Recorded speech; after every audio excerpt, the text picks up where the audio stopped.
কোরআন এবং কোরআন অনুযায়ী যদি আকীদা রাখে আমার আল্লাহ তাদেরকে বিনিময় দেবেন। বিনিময় কি? বলে উলাইকা লাহুম মাগফিরাতুম ওয়া রিজকুন কারীম। আল্লাহ বলেন যারা কোরআনকে মানবে, রাসূলকে মানবে, কোরআন অনুযায়ী আকীদা রাখবে, তাদের জন্য মাগফিরাত রয়েছে এবং রিজকে কারীম রয়েছে। রিজকে কারীম মানে সম্মানিত রিজিক। সম্মানিত রিজিক কোথায়? জান্নাতে। রিজকে কারীম কোথায়? জান্নাতে। এরপর আমার আল্লাহ কি বললেন? লিইউজজিয়াল্লাযীনা আমানু ওয়া আমিলুস সালিহাত উলাইকা লাহুম মাগফিরাতুন ওয়া রিজকুন কারীম।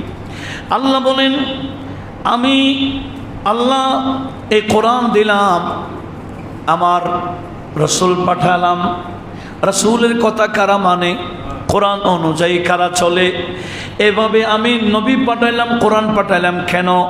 লিইউজজিয়াল্লাযীনা আমানু, যারা ঈমান আনবে, ও আমলে সালেহাত করবে, এদেরকে আমি আল্লাহ যাতে বিনিময় দিতে পারি। কোরআন এবং কোরআন অনুযায়ী যদি আকীদা রাখে আমার আল্লাহ তাদেরকে বিনিময় দেবেন। বিনিময় কি? বলে উলাইকা লাহুম মাগফিরাতুম ওয়া রিজকুন কারীম। আল্লাহ বলেন যারা কোরআনকে মানবে, রাসূলকে মানবে, কোরআন অনুযায়ী আকীদা রাখবে, তাদের জন্য মাগফিরাত রয়েছে এবং রিজকে কারীম রয়েছে। রিজকে কারীম মানে সম্মানিত রিজিক। সম্মানিত রিজিক কোথায়? জান্নাতে। রিজকে কারীম কোথায়? জান্নাতে।